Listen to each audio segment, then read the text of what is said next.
in which we have, one of the things that we are doing is basically setting up a 3-ton per day CO2 capture plant at IIT Bombay. We have been funded by ministry as well as the Elon Musk Foundation. We won the C6X prize, the global competition, and there we are setting up this plant. You can see it. Can you please see the website? So we are setting up a plant which actually captures carbon dioxide into this aqueous-based solution and converts it to carbon monoxide, and actually used to convert into carbonates, which are direct fixation. So the sort of negative emission technology that we are doing. We've also worked out India's CO2 storage potential. If you see the map there, we have almost 395 to 640 gigatons of CO2 storage potential in India's subsurface. So such efforts are being led by the institute and the country. We just wanted to show a small demonstration how this small project can be possible. So this is, we are using water to solve the problem of carbon dioxide. We have a catalyst which improves the carbon dioxide coming into the solution, and then we add the calcium, and you can see it is creating calcium carbonate solid from the gas, and calcium we are getting from the waste from the industry. So all the things we are creating waste from well with a very sustainable solution. It can be scalable to gigatons, million tons. So it is going to solve the problem not over here, but around the world. Very promising. Indeed. Negative emissions technology.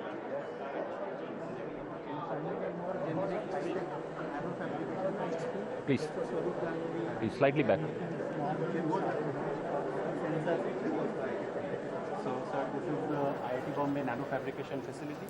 संयुक्त राष्ट्रांचे सरचिटणीस Antonio Guterres यांचं IIT Mumbai इथं आगमन झालेलं आहे. भारतीय स्वातंत्र्याच्या 75 वर्षांच्या पार्श्वभूमीवर इंडिया ॲट 75 संयुक्त राष्ट्र भारत भागीदारी विकसनशील देशांमधील सहकार्य बळकट करणे या विषयावर ते आपले विचार व्यक्त करणार आहेत.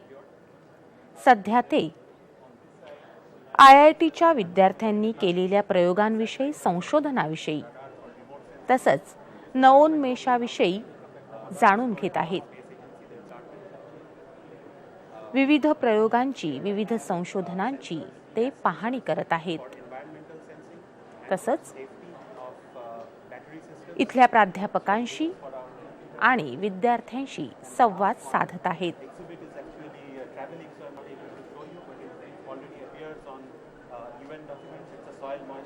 आयआयटीच्या विद्यार्थ्यांनी अनेक नवोन्मेष आणि संशोधनाच्या माध्यमातून अनेक समस्यांवर उपाय शोधले आहेत. विविध प्रकारची संशोधनं इथं होत असतात. या संशोधनांची आणि नवोन्मेषाची पाहणी गुटेरस करत आहेत.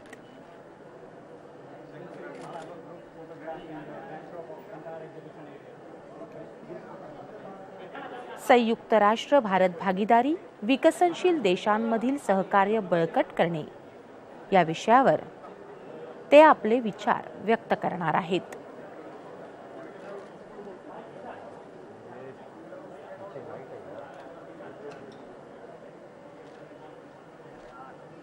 त्यापूर्वी त्यांनी मुंबईतल्या ताज हॉटेल इथं 26/11च्या दहशतवादी हल्ल्यात मरण पावलेल्या व्यक्तींना श्रद्धांजली अर्पण केली होती.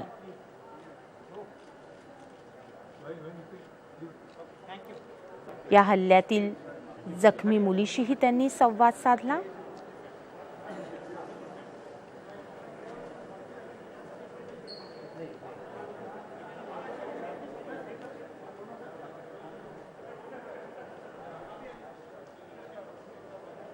गुटेरस यांचं मुख्य कार्यक्रमाच्या ठिकाणी आगमन होत आहे.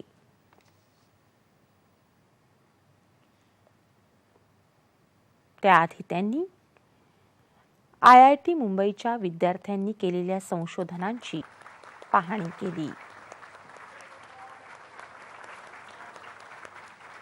टाळ्यांच्या कडकडाटात गुटेरस यांचं कार्यक्रमाच्या मुख्य ठिकाणी स्वागत करण्यात येत आहे.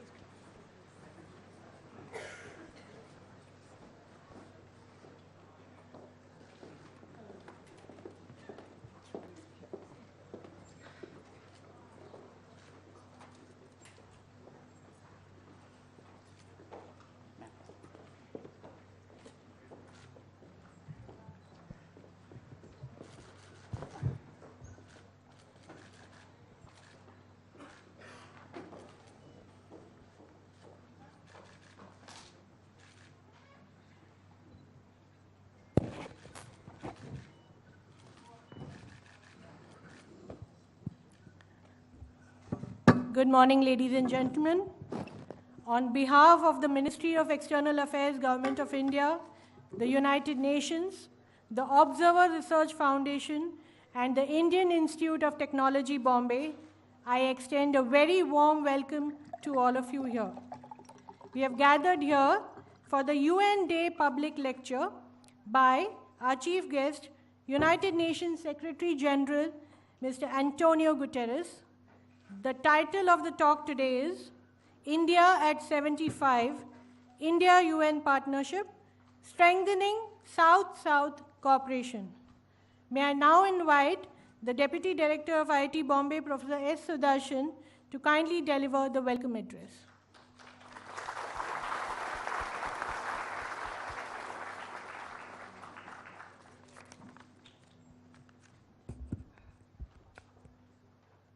On behalf of the Director of IIT Bombay, Professor Subhashish Chowdhury, myself, and all the other people from IIT who are here today, I'm very happy to welcome UN Secretary General, Mr. Antonio Guterres, our Ambassador to the UN Permanent Representative, Ambassador Ruchira Kamboj, and Mr. Samir Saran, who is President of the Observer Research Foundation, and their entire teams who are here today, sitting out here. The Indian Institute of Technology was set up about 64 years back in 1958 by the government of India with the support of UNESCO, and also at that time with the support of the USSR. Now, at that time it was a really small place, started with a few students, but with all the support that the Indian government gave, but also very importantly that the UN helped us to go from a small university which was just starting, but we were able to improve the quality of the offerings, our teaching and research, to a point where today IIT Bombay is one of the leading technology institutes in the world, not just in India. Now, to give you an idea of how big it is, we are now 13,000 students, which ranks amongst the biggest group in the world. And it's fully residential. Almost all our students are here on campus.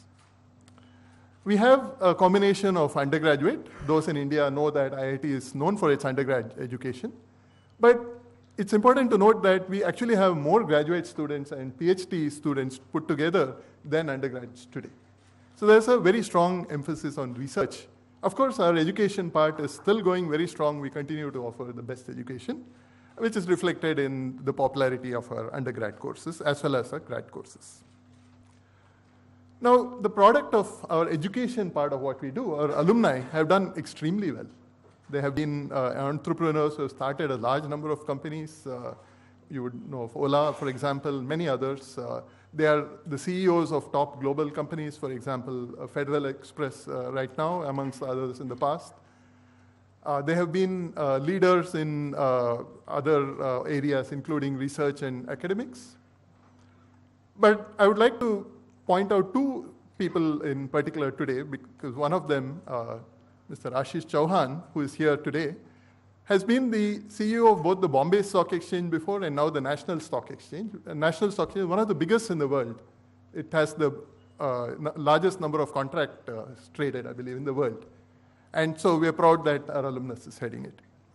We're also very proud that Dr. Rajendra Shende, who was working with the UN for over 20 years, and he was a co-author of the IPCC report, and IPCC, as you know, won the Nobel Prize a few years back.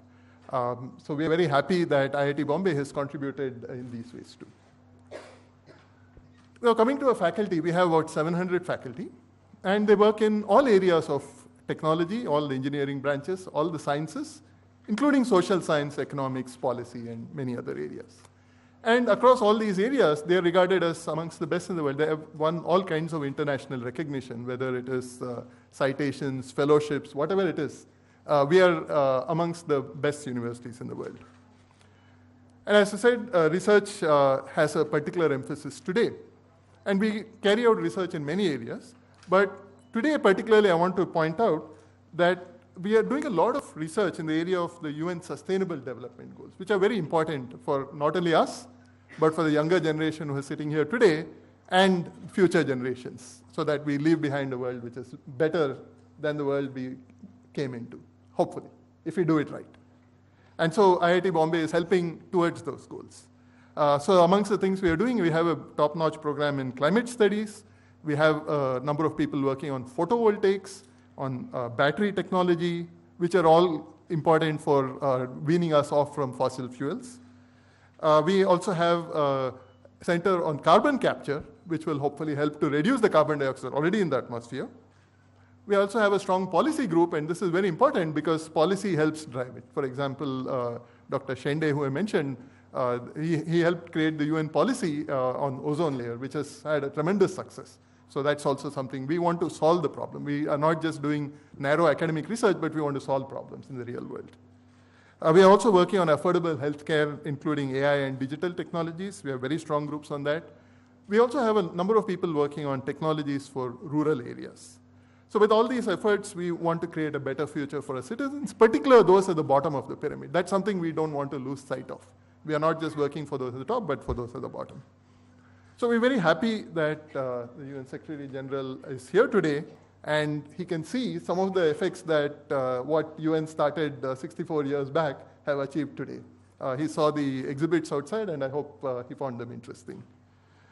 And it also gives us great pleasure to note that Secretary General Mr. Guterres is himself, in an earlier avatar, not today, an electrical engineer from the Technical University of Lisbon. Of course, that was long back, so for the students who are sitting here waiting to ask him questions, please go easy on the electrical engineering questions. So, sir, it's a real pleasure to have you visit a technological institution again after perhaps many years. Thank you for coming.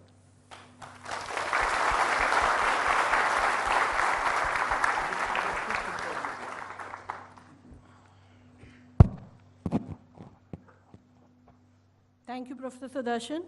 I now invite the United Nations Resident Coordinator in India, Mr. Shombi Sharp, to deliver his address.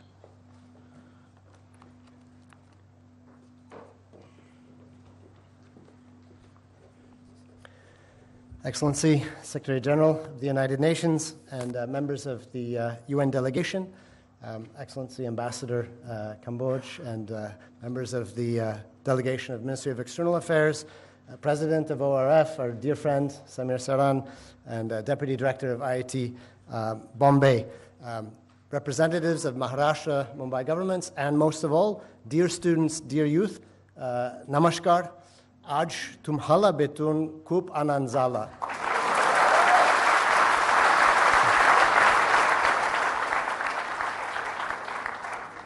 मुझे IIT Bombay में आकर बहुत खुशी हुई, especially as the Deputy Director reminded us that the United Nations system, UNESCO, and the precursor to UN Development Program played a part in helping establish this august institution. So on behalf of the United Nations system here in India, it's a great honor to be celebrating with all of you this confluence of multiple celebrations. India's 75th year of independence, Azadi Ka Amrit Mahotsav, the India-UN partnership, and the upcoming United Nations Day, formally marked on Monday, but I believe we are celebrating in an excellent way here today. Again, all in the context of welcoming our chief guest, Secretary General, to India. Wanted just very briefly to thank ORF and Ministry of External Affairs and IIT Bombay for this fantastic arrangement. I know the SG was impressed by all of the exhibitions. I will be very brief, and my message is very simple, that in this turbulent world, as the Secretary General has powerfully argued in our common agenda, we need multilateralism with the UN at the heart more than ever before. And in the nearly 1 year that I've had the pleasure and opportunity to tour around this incredible country across so many different states, it's incredibly clear to me, from the villages to the center, that the world needs India more than ever before. The world's largest democracy,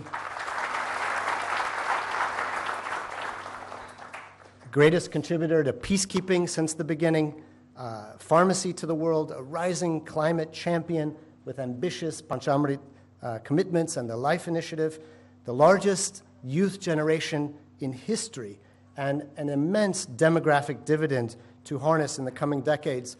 This incredible potential of you, the young people in the audience, and the rest of us, Vojo Dil Se Young Hai.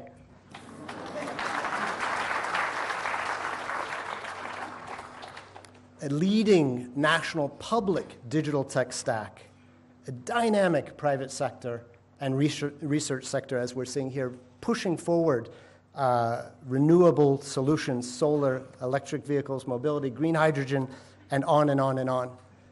And we've estimated that India is alone home to 25, upwards of 50% of some of the global targets for the Sustainable Development Goals. So as you move forward, and as India increasingly shares development best practice through the international platforms, G20 coming up leadership, through South-South cooperation, the world also will move forward. So just to say that we, to conclude, we and the United Nations system here, all of our agencies are committed partners to working with all of you to ensure that this growth story leaves no one behind, that India avails itself of its full potential, women, girls, vulnerable populations, for the SDGs. And we are very pleased to be finalizing our new offer of partnership to India, the UN Sustainable Development Cooperation Framework 2023 to 2027, which we hope to sign next month. So looking forward to a bright road ahead, a deep partnership, and let me conclude by wishing all of you a very happy United Nations Day. Aap sabko UN Day ki hardik shubhkamnaएं. Thank you very much. Bahut dhanyawad. And again, welcome to the Secretary General.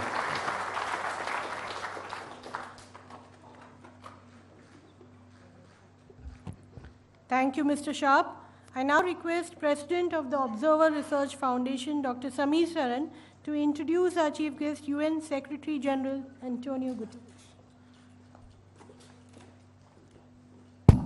Thank you, Falguni. And since Shombi spoke in Hindi, I'll speak in English. It's my distinct honor and privilege to introduce our chief guest this morning. It's also a very daunting task for two reasons. He needs no introduction, and I'm speaking in front of a very young audience who are going to be fact-checking me on Wikipedia and Google all the time. So I am going to stay away from facts as I introduce him. But before that, let me welcome the Secretary General, Ambassador Kamboj, and all the visiting dignitaries to this beautiful campus in Bombay.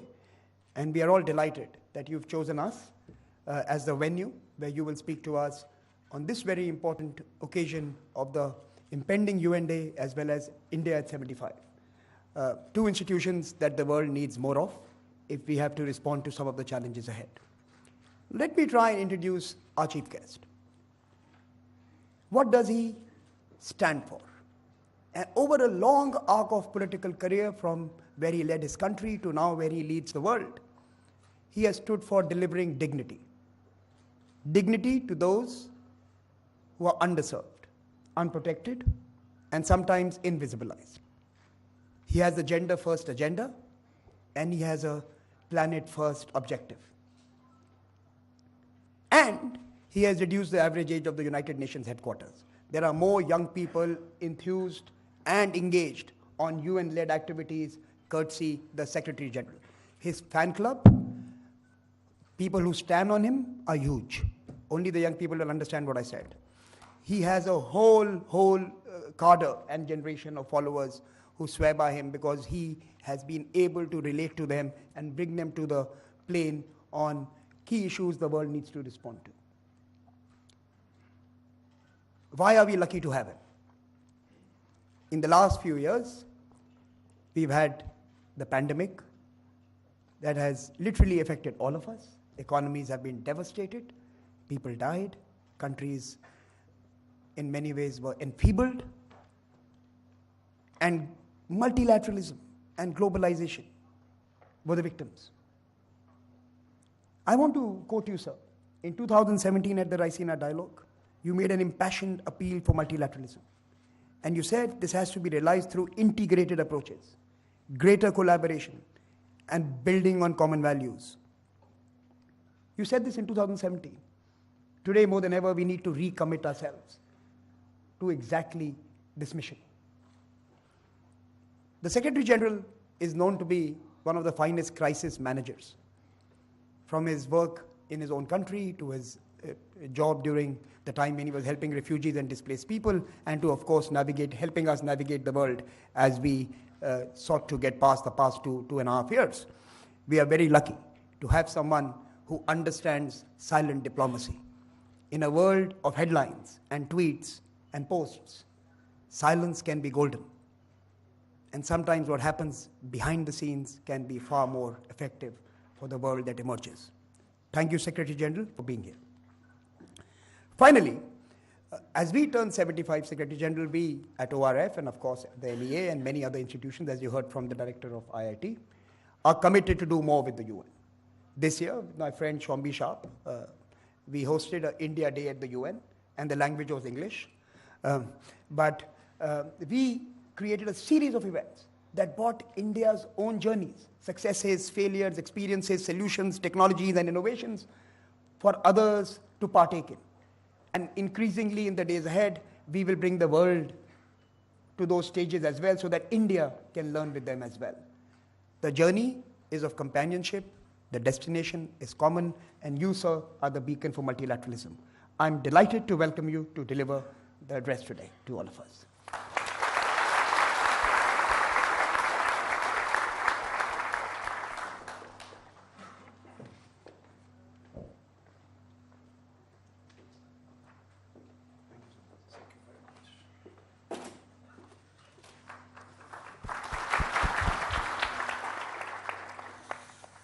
Professor Chowdhury, dear friends, all protocol observed, I am delighted to be here with all of you. This institution is 54 years old, and as it was said, 54 years ago, I was a student of the university in Lisbon, and my school was called, I will say it in Portuguese, but you will understand, Instituto Superior Técnico. And my dream at the time was to be a researcher in physics. Now, we don't control our destiny. We lived in a dictatorship that was at the same time an oppressive colonialist regime. We had, fortunately, a revolution. That revolution led to the liberation of the former colonies and to democracy in Portugal. And at that time, as a student, I was a volunteer working in the slums of Lisbon in different areas related to health, education, and I felt a compulsion to get involved directly into politics. And so I never became a researcher in physics. And I am envious of all those that will be able to contribute to the well-being of humankind through the scientific work that is as necessary as the political work to make sure that we can live in a better world. And I'm very pleased to start this visit to India because I have a double love affair with India. First, because of India's culture, history, India's people, and its contribution to today's world and to the world civilization. And the second reason, because my wife was born in Goa. So, with this double love affair, I'm delighted to be here with all of you. And it is indeed a pleasure to be in the Indian Institute of Technology, Bombay, to talk about the partnership between India and the United Nations and strengthening South-South cooperation. And I'm also delighted to celebrate with you the 75th anniversary of India's independence, Azadi Ka Amrit Mahotsav. I congratulate India on its achievements over the last 75 years as the world's largest democracy and now as the fastest growing major economy. As an engineering graduate with a lifelong commitment to education, I feel, as I said, very much at home at ITT Bombay.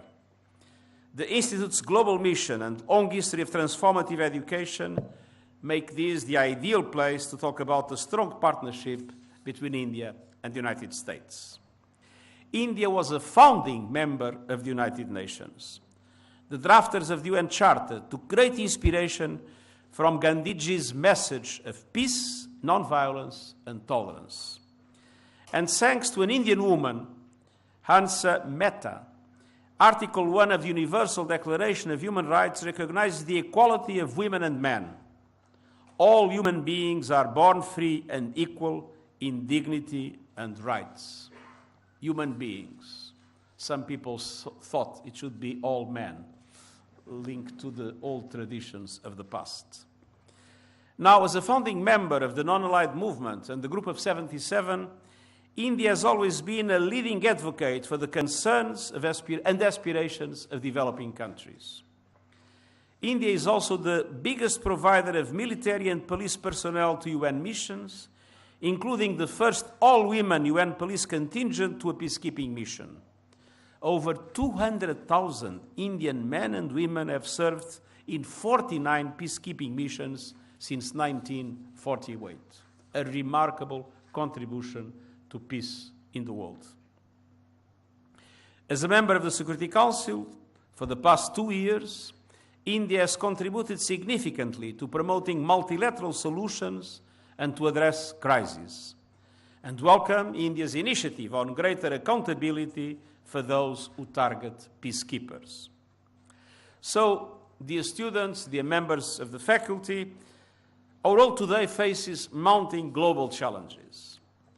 Countries still reeling from the impact of the COVID-19 pandemic are being battered by energy, food, and cost of living crises, accelerated by the war in Ukraine. Old and new conflicts have displaced more than 100 million people all around the world. The devastating impact of climate disruption is more apparent by the months. You have felt this across India, from heat waves in the grain-growing heartlands to flooding in the northeast and coastal states. Halfway to the finish line, some of the most fundamental sustainable development goals have gone into reverse, moving backwards instead of moving ahead. More people today are hungry, more people are living in poverty than a few years ago. And today I would like to focus on India's unique opportunity to shape the global agenda as a principal player and a model for others. As the home of 1/6 of humanity and the world's largest generation of young people, India can make or break the 2030 Agenda and the Sustainable Development Goals. India's success in translating the Sustainable Development Goals into action will mean the difference between success and failure for up to half of the global Sustainable Development Goal targets, for more than any other country. India's recent development journey is characterized by high-impact programs delivered at scale. This includes the world's largest food-based social protection scheme and the massive expansion of access to clean water and sanitation services. India's whole-of-society approach to development combines old-fashioned community outreach with cutting-edge technology. Many of your most successful programs are driven by world-class public digital infrastructure, which aligns more than 1 billion mobile internet users with financial inclusion initiatives online, namely health services and more. Indian women have played a central role in many of these initiatives, from health workers at community clinics to scientific research and technology. And today, the number of Indian women and men taking STEM degrees are nearly at parity. India's digital health platform, CoWIN, hosted the world's largest vaccination program for COVID-19, delivering more than 2 billion doses. And the United Nations has accompanied India in all these development milestones, from the World Food Programme support for India's public distribution system to the UN Development Programme's partnership with the Ministry of Health and Family Welfare. India also demonstrates a practical and generous approach to global solidarity and South-South cooperation. It was the first country to launch a single country South-South cooperation support framework via the UN-India Development Framework Partnership, and indeed our relationship with India on development is a two-way partnership. From your donations of medicines, equipment and vaccines at the height of the COVID-19 pandemic, to your humanitarian assistance and development finance, Afghanistan and Sri Lanka, your increasing impact on the international stage, India is today a partner of choice of the United Nations. And India's upcoming presidency of the G20 will be an important opportunity to bring the values and vision of the developing world to the top table of the global economy. There is an interesting coincidence. We have the presidency of Indonesia, followed the presidency of India, followed by the presidency of Brazil, and followed by the presidency of South Africa, which means that for the first time in history, four crucial developing countries will lead the G20. And it is an opportunity that cannot be missed to make our international economic and financial relations that are extremely unfair.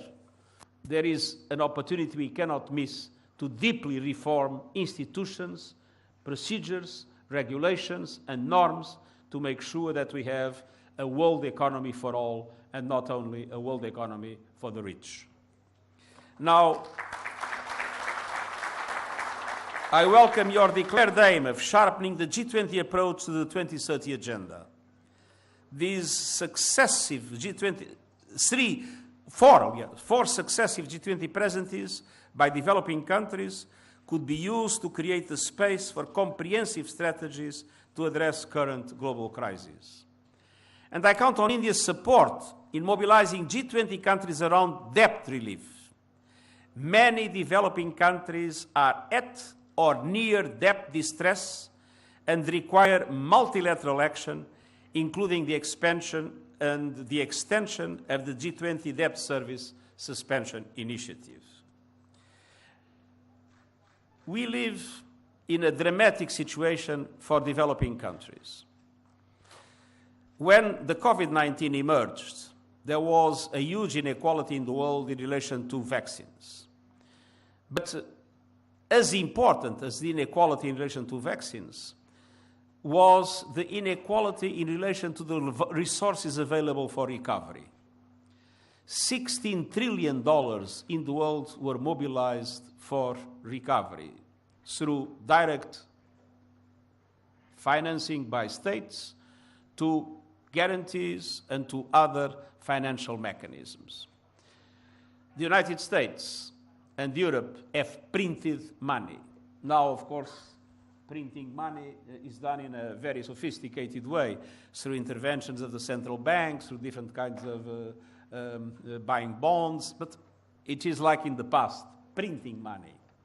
But most developing countries could not print money, because if they would print money, their currencies would go down the drain.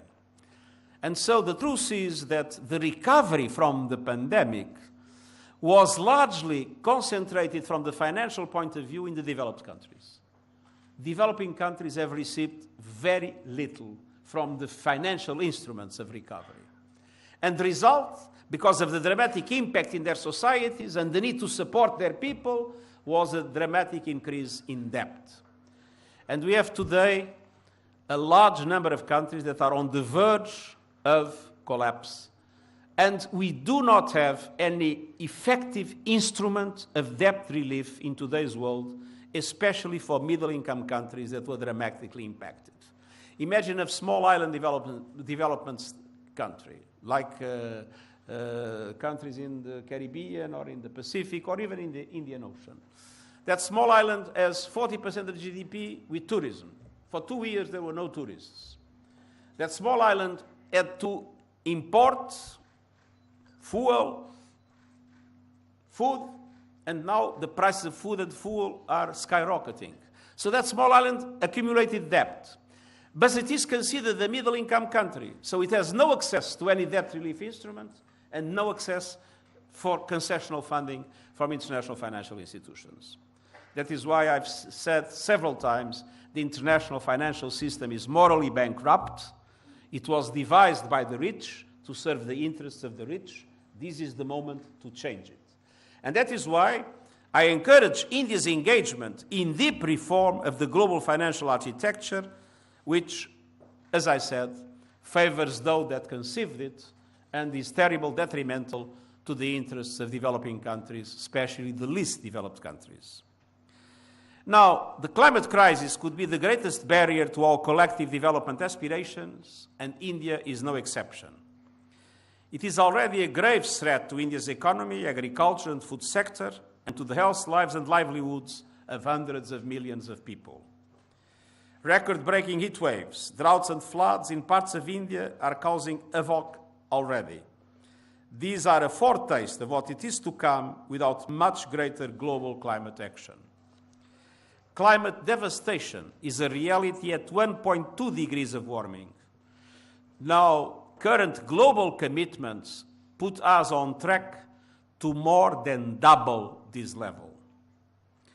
And let's not forget, G20 countries are responsible for 80% of global emissions, and they must take the lead in cutting greenhouse gases. Now, it's important to fully recognize the principle of common but differentiated responsibilities and respective capacities in light of national circumstances. This is the sentence that resulted in a compromise in the Paris Agreement to take into account that the effort that is required to developed countries must be bigger than the effort that is required to developing countries, even if all must contribute to our objective. Now, while fully recognizing this principle, the truth is that I've also asked the emerging economies to take an extra step to close the so-called mitigation gap.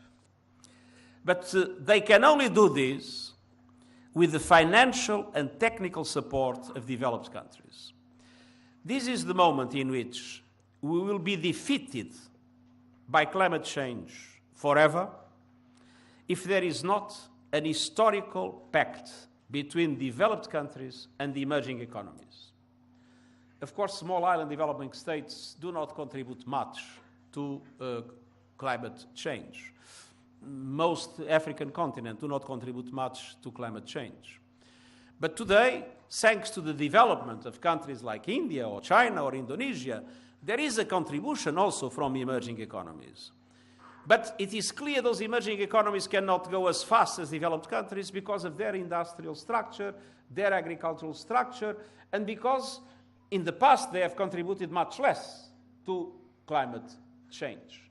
So we need an historical pact in which developed countries strongly support with financial and technical resources emerging economies to allow for combined efforts of the two with extra requirements from developed countries to allow us to defeat climate change and to keep the temperature under control, if possible, and I would say it is necessary, at 1.5 degrees.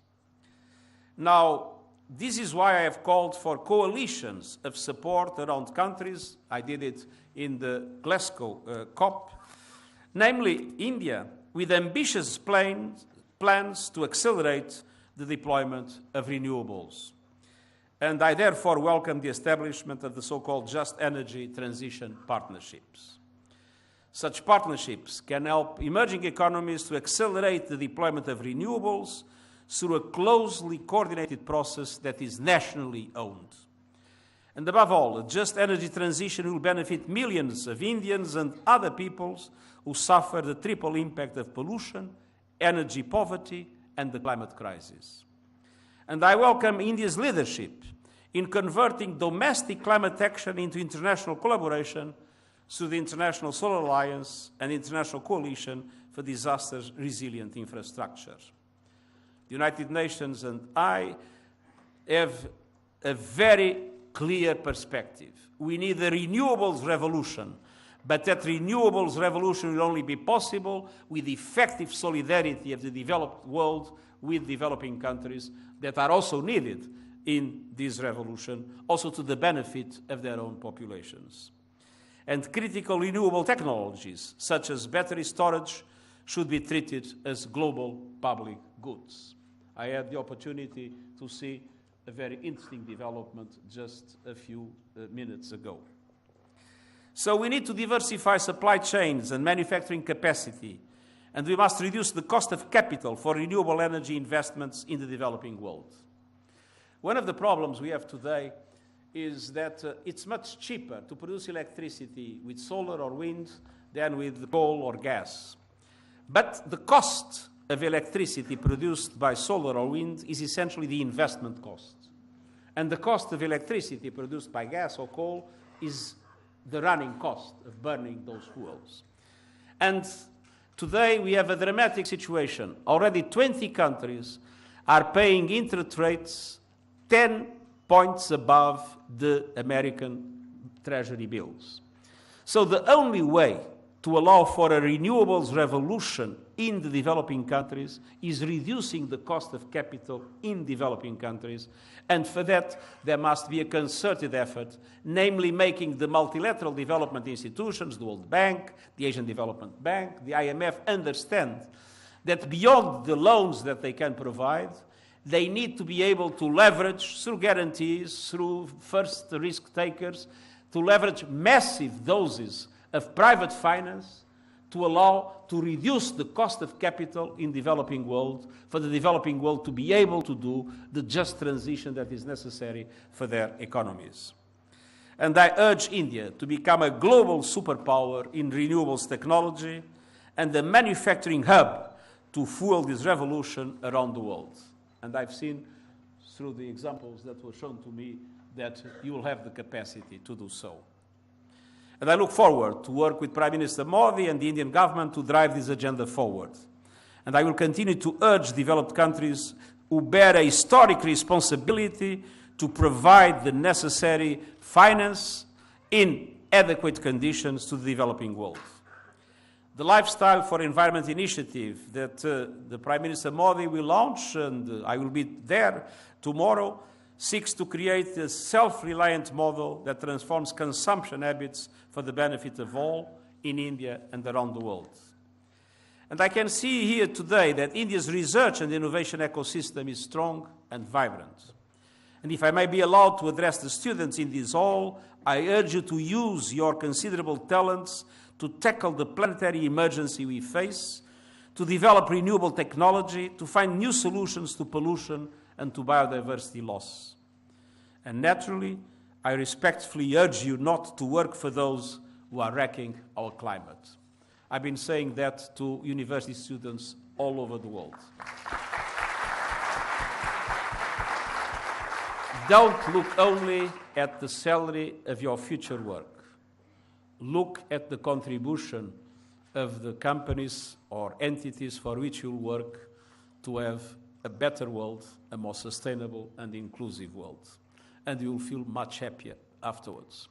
There is unfortunately a number of people in the world that still have only one objective: one day to be the richest person in the cemetery. That doesn't bring happiness. Now, COP27 in Cairo will demand strong leadership from India as we accelerate the implementation of the Paris Agreement. And I count on India to participate at the highest level and to deliver a balanced outcome that recognizes the importance of adaptation, mitigation, and finance. We also need to make serious progress on loss and damage in Cairo. Loss and damage will be crucial to reestablish trust between developing countries and developed countries. And loss and damage is, first of all, the recognition that it exists, and second, the assumption of responsibilities to be able to address the needs that it generates. And that is why adaptation is so important and funding to adaptation is so important. If you have a flood and you have a road at the level of the ground, the road will disappear. If you have the road system that is higher, the road will not disappear. If you have mangroves all around your coastal areas that are more vulnerable, the coastal areas will resist. If the mangroves have been wiped out, the coastal areas will not resist. and all that requires huge investment. And that investment needs to be financed through international cooperation, and the recognition of loss and damage might be a very important instrument to do so. As climate impacts grow, we must scale up financing for loss and damage to support the world's most vulnerable people, communities, and nations. And on this global challenge, all countries have to move together. We need an honest conversation about rights and responsibilities. And it is clear that countries that had no part in creating this crisis cannot continue to pay the highest price for it. Dear friends, India has been a global leader from the moment of its birth. Your non-violent independence movement encouraged anti-colonial struggles around the world. Your victory was a catalyst that helped to end the long epoch of European imperialism everywhere. As an elected member of the Human Rights Council, India has a responsibility to shape global human rights and act and promote the rights of all individuals, including members of minority communities. India's voice on the global stage can only gain in authority and credibility from a strong commitment to inclusive and respect for human rights also at home. And the Indian model of plurality is based on a simple but profound understanding. Diversity is a richness that makes your country stronger. The understanding is the birthright of every Indian, but it is not a guarantee. It must be nurtured, strengthened, and renewed every day in this and in every other society. By practicing the values of Gandhi, by security and upholding the rights and dignity of all people, especially the most vulnerable, by taking concrete action for inclusion, recognizing the enormous value and contributions of multicultural, multi-religious, and multi-ethnic societies, by condemning hate speech unequivocally, by protecting the rights and freedoms of journalists, human rights activists, students, and academics, and by ensuring the continued independence of India's judiciary. This is the India that the world has celebrated, and I urge Indians to be vigilant and to increase your investments in an inclusive, pluralistic, diverse community and society. In India, as across the world, much more needs to be done to advance gender equality and women's rights. And this is a moral imperative and a multiplier for prosperity and sustainability. No society can reach its full potential without equal rights and freedoms for women, men, girls, and boys. Dear friends, India is at a decisive moment. You have an unprecedented opportunity to speak up for the global South and to lead by example as a model of resilience and an advocate for sustainable development, global financial reform, and climate justice. And the decisions that you make today and the path you chart over the next 18 months could have a global resonance for decades to come. I urge India to continue speaking up for peace, to expand its global leadership, to align its development and its foreign policy with the SDGs and the Paris Agreement, to find innovative solutions to today's global crisis.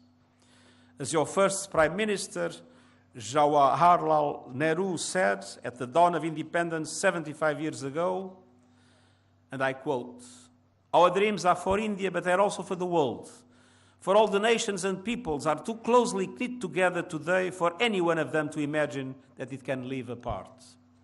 Across the United Nations system, at the global level, through the UN Resident Coordinator and the UN Country Team of Agency funds and programs, we are proud to be your committed partners. Let's work together for the next 75 years to create a more peaceful, just, sustainable, and inclusive world for all. And I trust India will give a fundamental contribution for that to be possible. Thank you very much.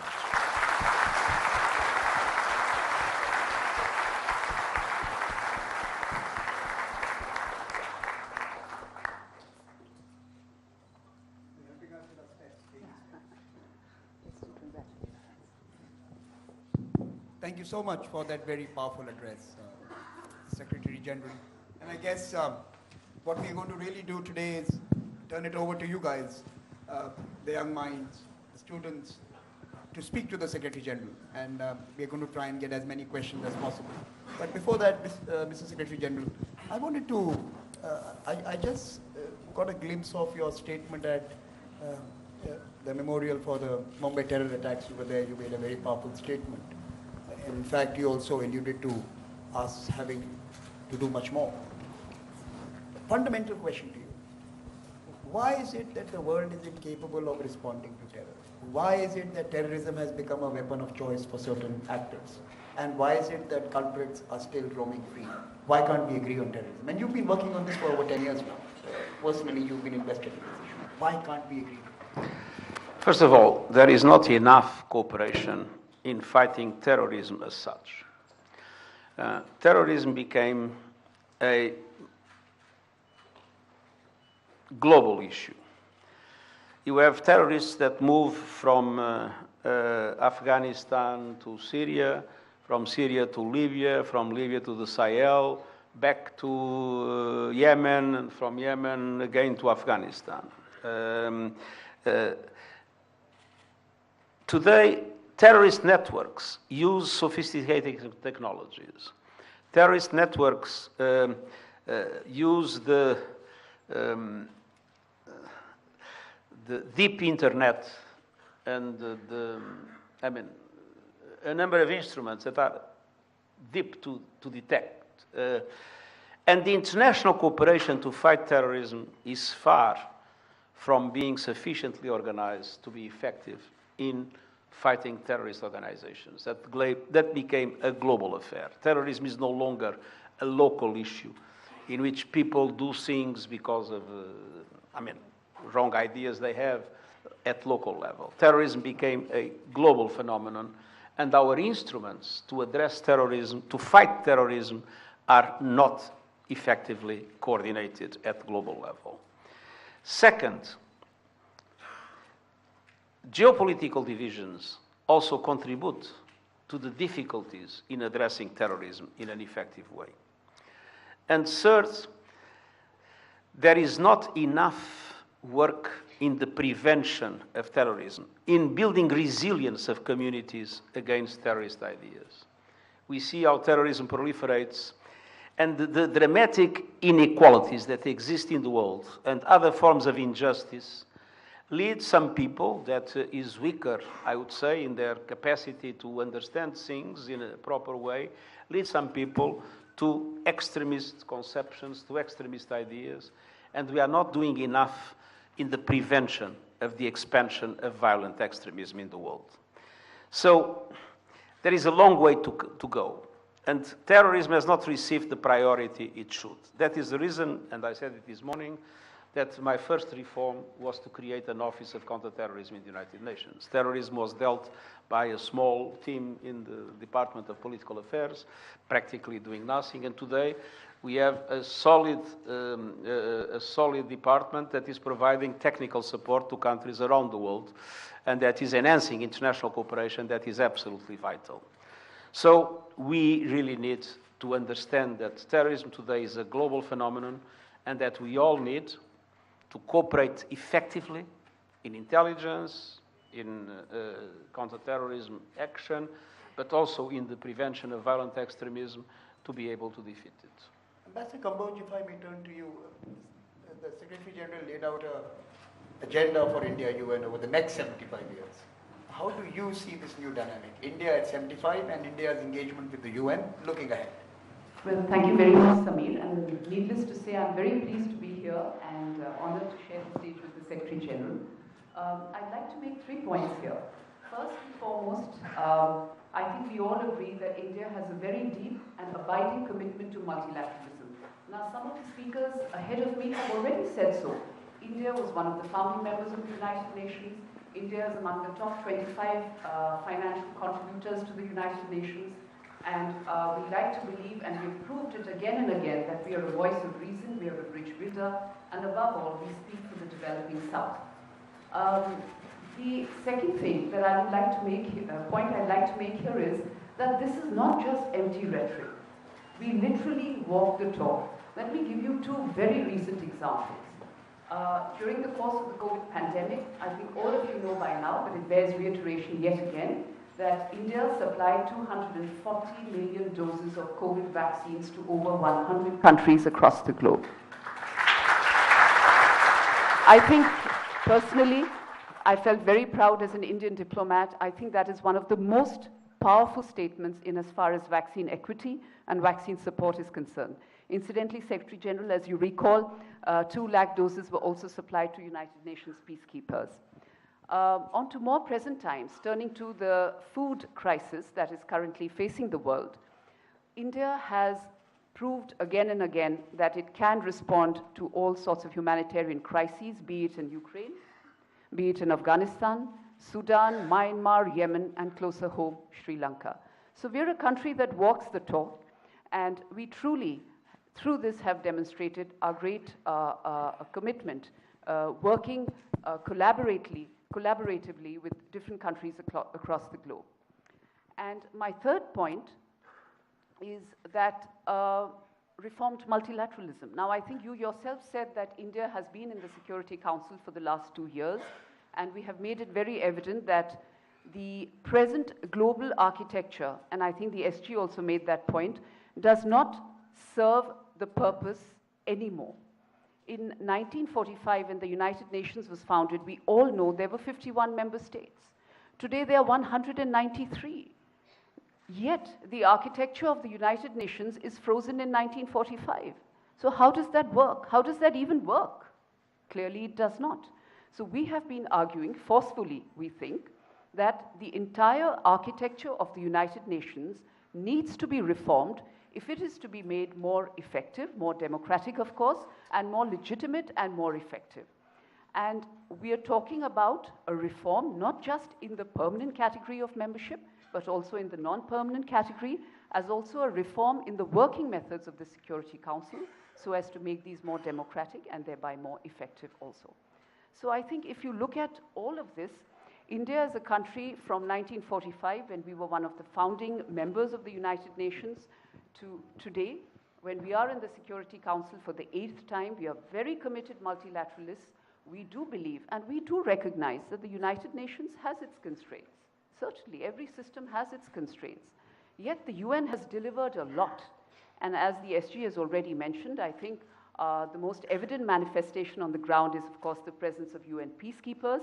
And India is, of course, a very proud contributor to UN peacekeeping operations across the globe.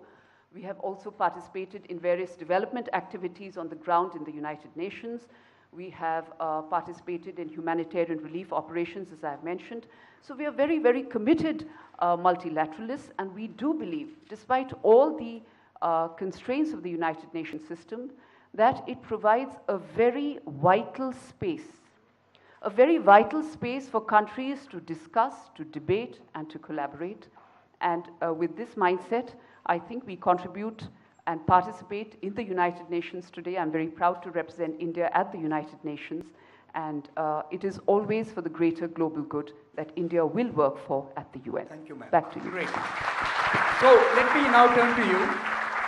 Let me first invite, and I'm picking up names in random. There were 300 students who wanted to ask questions, Secretary General. I'm just picking up, so my apologies to those who if I may interrupt, don't limit yourselves to ask questions. Also push back. Give your opinions. Yeah, and if there are criticism that you believe is necessary to express, don't shy away.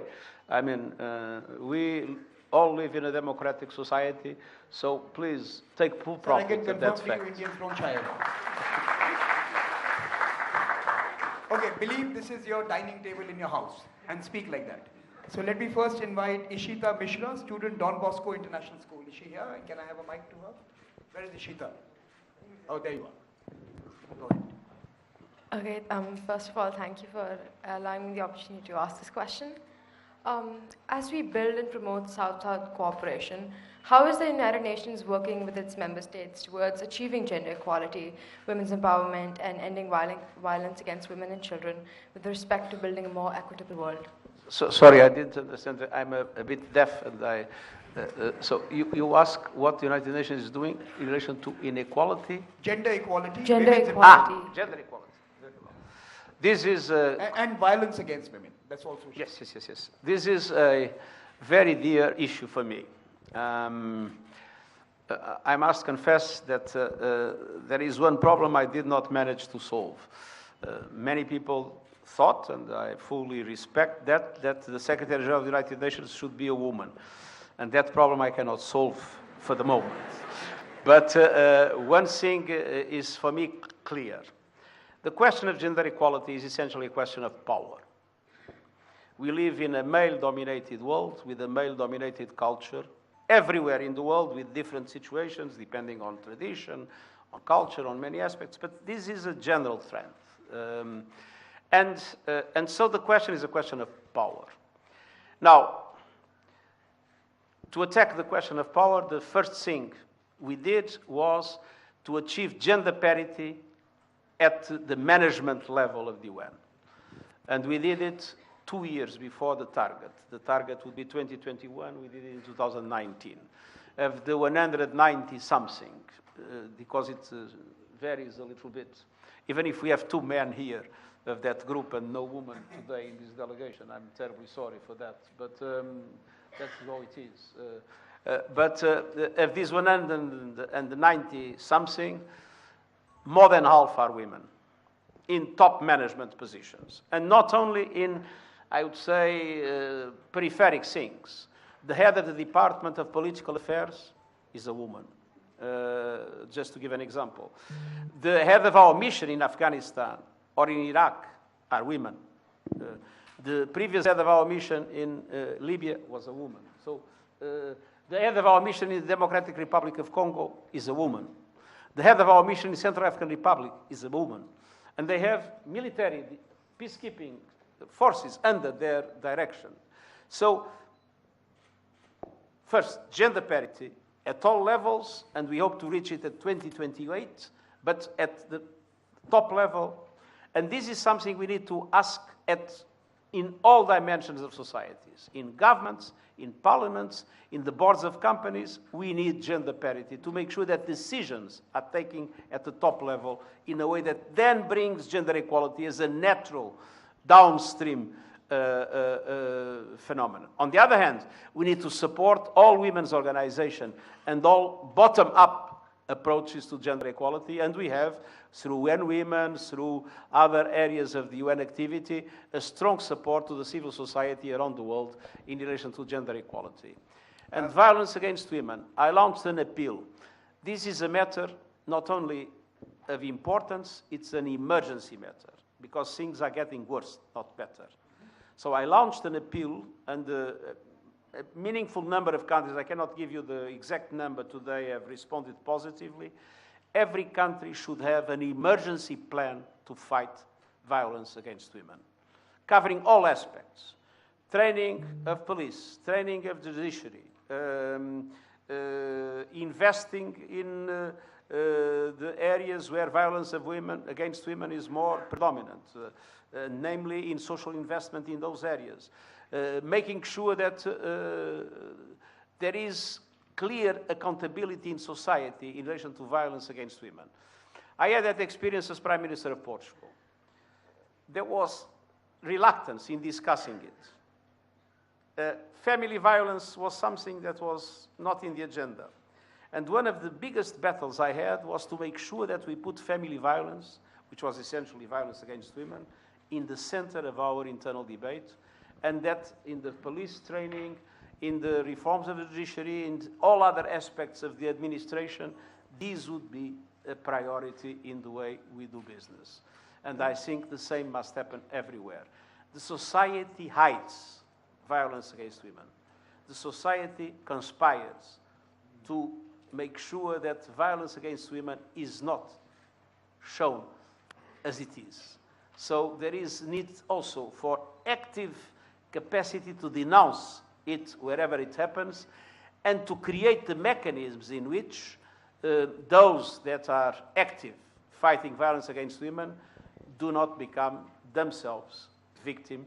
And today, unfortunately, we have, with social media and many other aspects, terrible campaigns against women activists, against women politicians.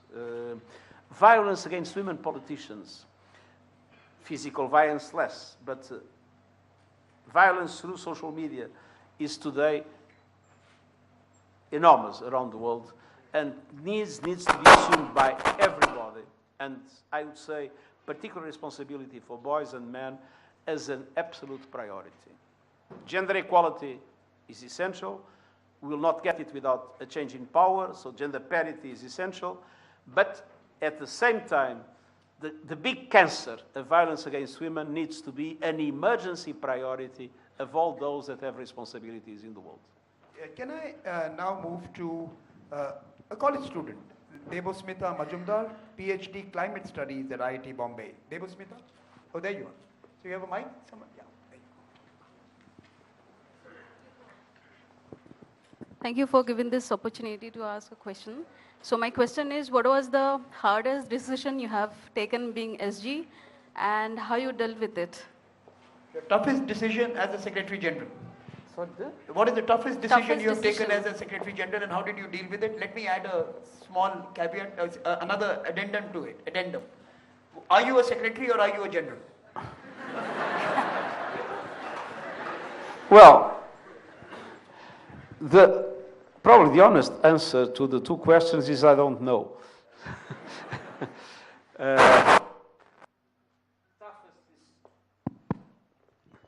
I think my toughest decision was to consider my reappointment.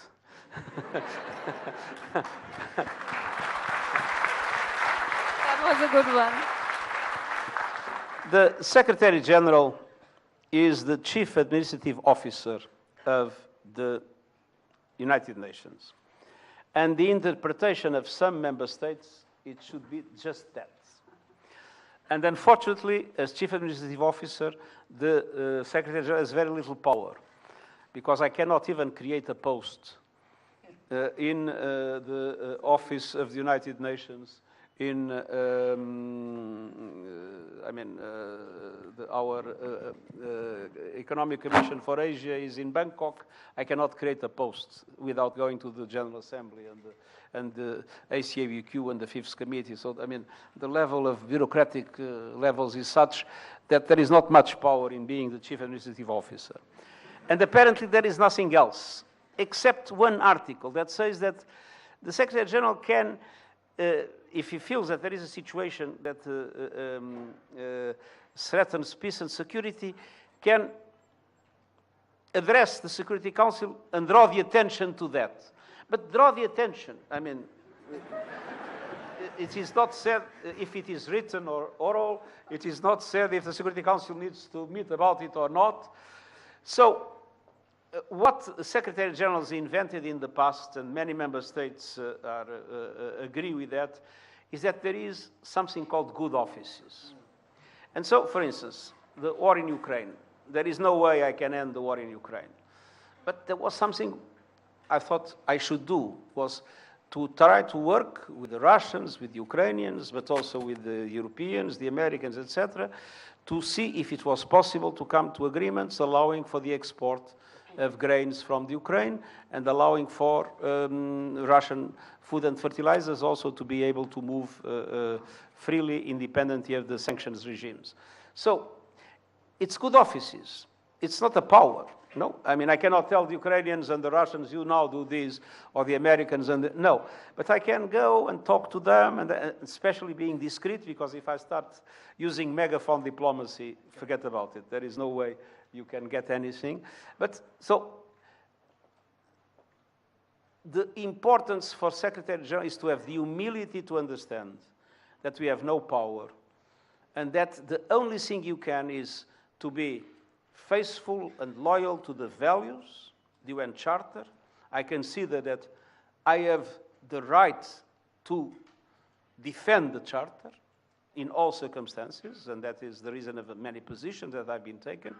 Be loyal to the Charter and do everything we can with our good offices to create conditions for dialogue, for cooperation, for people to come together, and sometimes to speak up and to say that some things are not acceptable. Can I now request Anamika Changrani Rastogi, student Dhirubhai Ambani International School, to pose a question? Okay. So first of all, take off the mask because it's not. Thank you for your speech and your insightful comments on the issue of sustainability. As you said, developing nations face unique challenges when it comes to the issue of the climate crisis. What, in your opinion, is the most important thing for developing nations to focus on in the next few decades with regards to sustainability? Well, I would say the most important thing are two. First, to have in all levels of decision and authority, be it in governments, be it in the boards of companies, be it in civil society organizations, be it in international organizations, to have sustainability as mainstream sustainability as a basic condition in all decisions. But as important as that is our own behavior contribute to sustainability.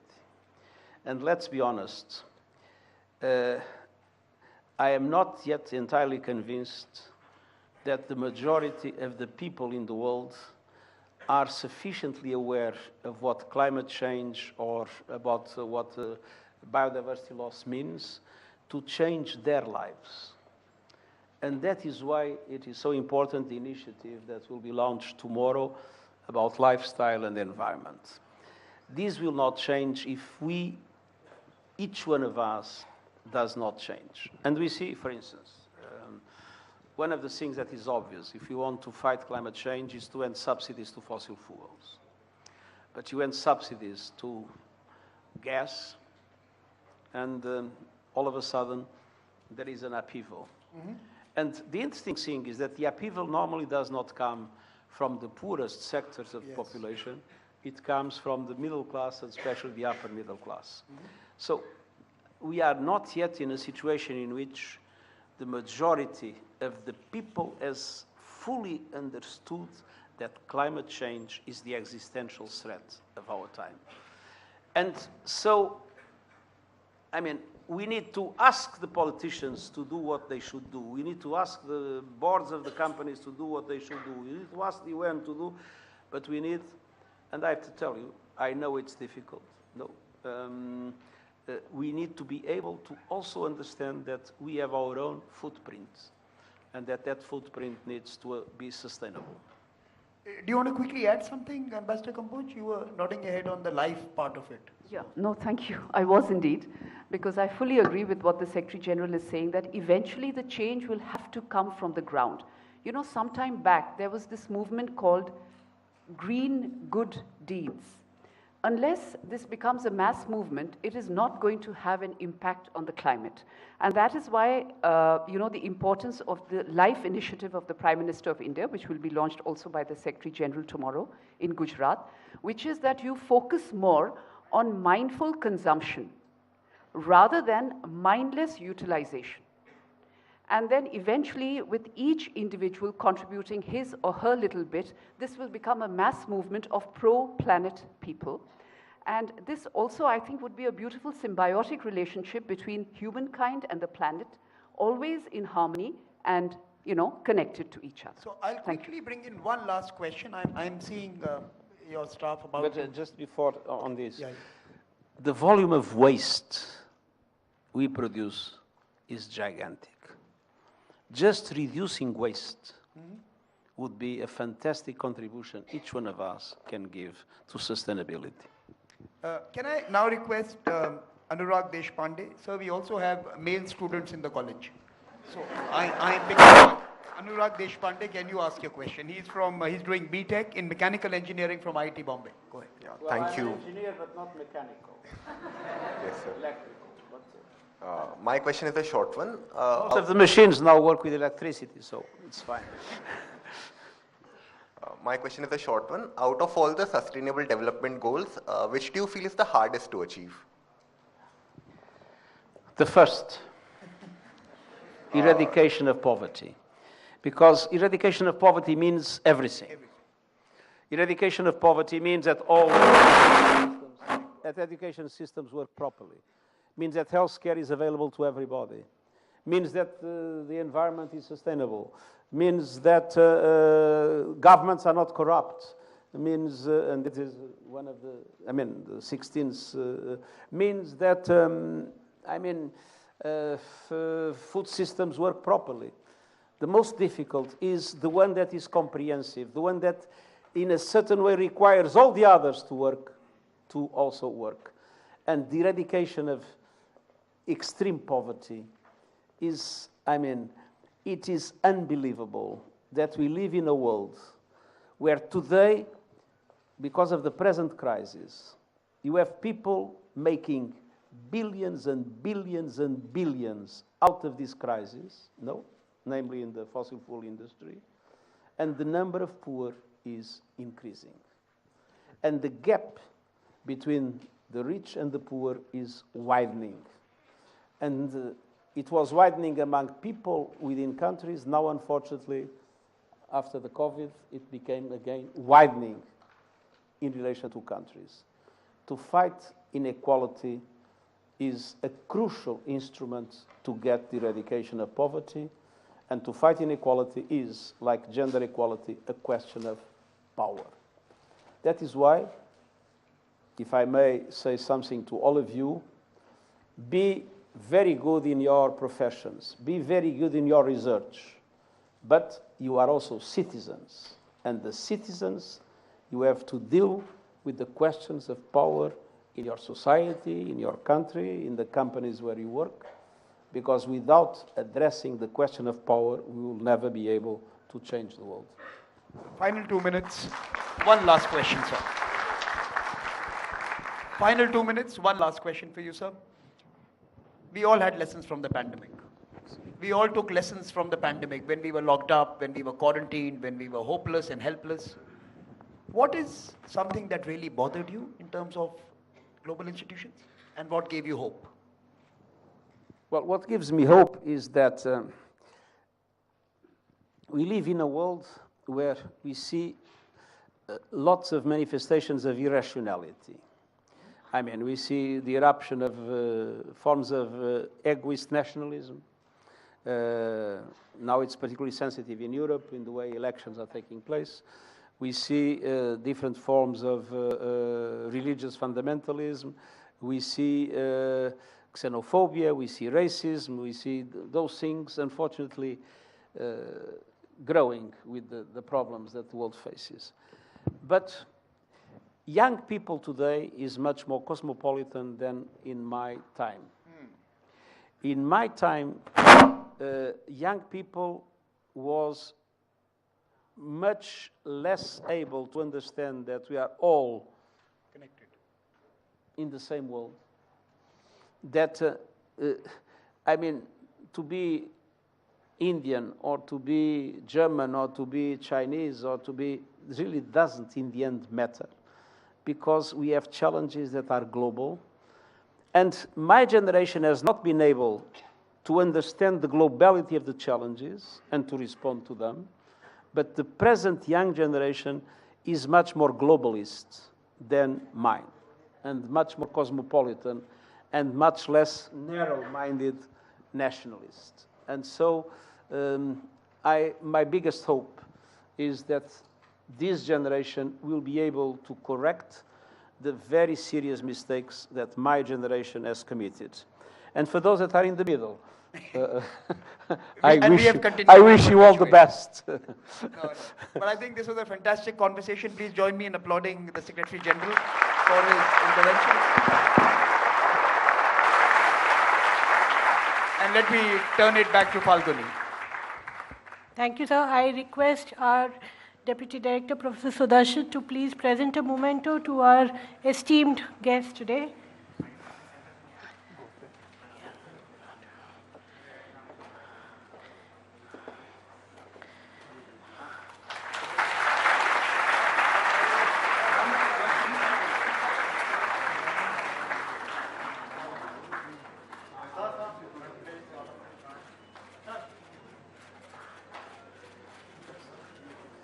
Thank you, sir. I request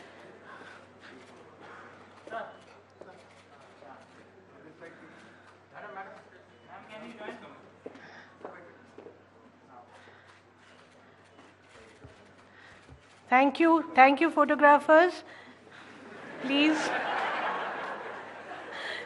I request the permanent representative of India to the United Nations, Ambassador Ruchira Kamboj, to kindly deliver the vote of thanks. Thank you so much. Thank you. Well, this program has come to an end, and it is my honor to deliver the vote of thanks. First and foremost, to the Secretary General, without a doubt. SG, thank you so much for honoring us with your presence. And I think above all, after all is said and done, you come across as such a wonderful human being. I think that really touches my heart above anything else. Thank you so much. A word of gratitude also to the Observer Research Foundation, led by the inimitable Samir Saran. Thank you so much, Samir, for your very racy questions and for keeping the pace very energetic and fast. And of course, it is wonderful to be here at IIT Mumbai. I don't think any vote of thanks will be complete without saying a heartfelt thank you to IIT Mumbai. Trust me, many of us have dreamed to enter this institution, and to all of you lucky kids who are studying here, and all the more lucky because you got to chat with the world's top diplomat. I think you're in a brilliant place, and I wish you all the very best, and I'm sure you have a very bright future. I will also, with your permission, SG, also thank UN India, led by the very competent Shombi Sharp.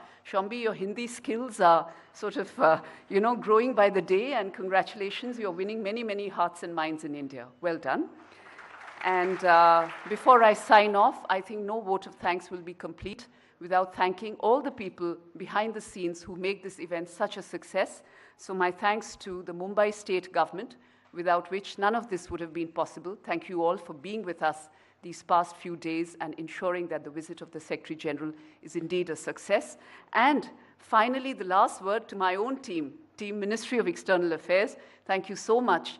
All of us who have worked together, we have, I think, always going forward, we'll rely on this support. I can see the Joint Secretary UNP, who's sitting right here in front of me. A big vote of thanks to you also, Prakash, and to the entire protocol team that has been backing us. Thank you very much, SG. Wonderful to see you.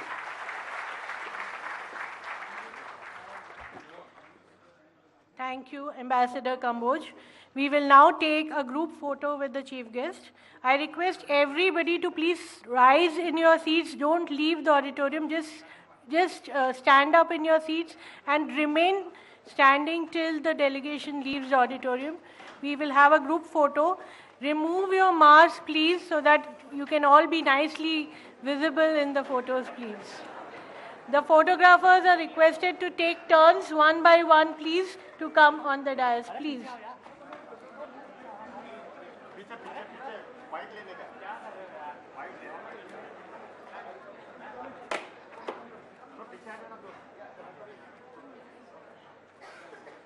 Sanjay, one by one.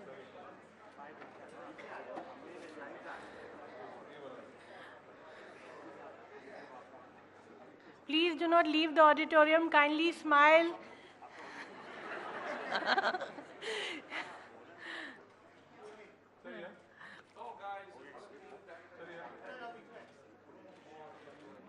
Thank you. Please, photographers, 1 more minute, sir. 1 more minute.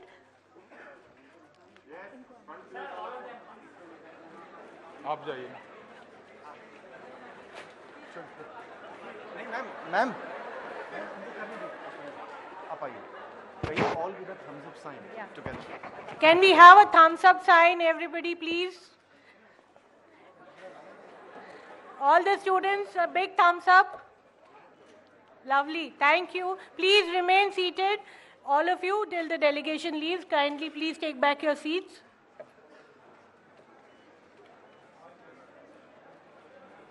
Please take back your seats. All the students, please.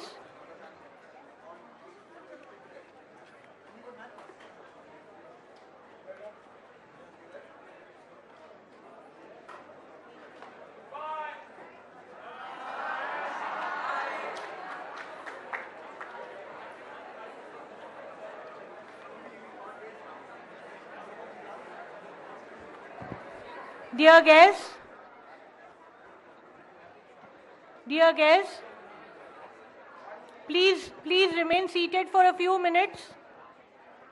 The security will guide you to the exit from this side. All students have to leave from the infinity corridor side. Please remain seated for 5 minutes till the security guides you. please bear with us for 5 minutes more. You can start from that side, take turns, row by row, please. Students, calmly exit the auditorium. Thank you very much.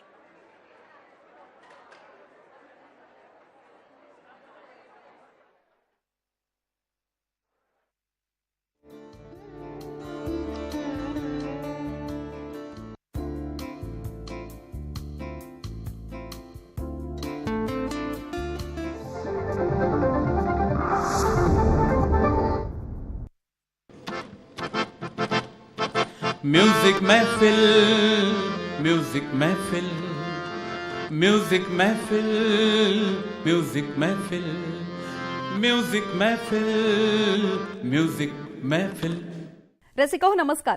Music मैफिल या तुमच्या आवडत्या कार्यक्रमात आजही मी चित्रा खरे हजर आहे तुमच्या पुढे नवनवीन संगीताचा नजराणा घेऊन. आपल्या महाराष्ट्रात संत परंपरा ही मोठी आहे. या संत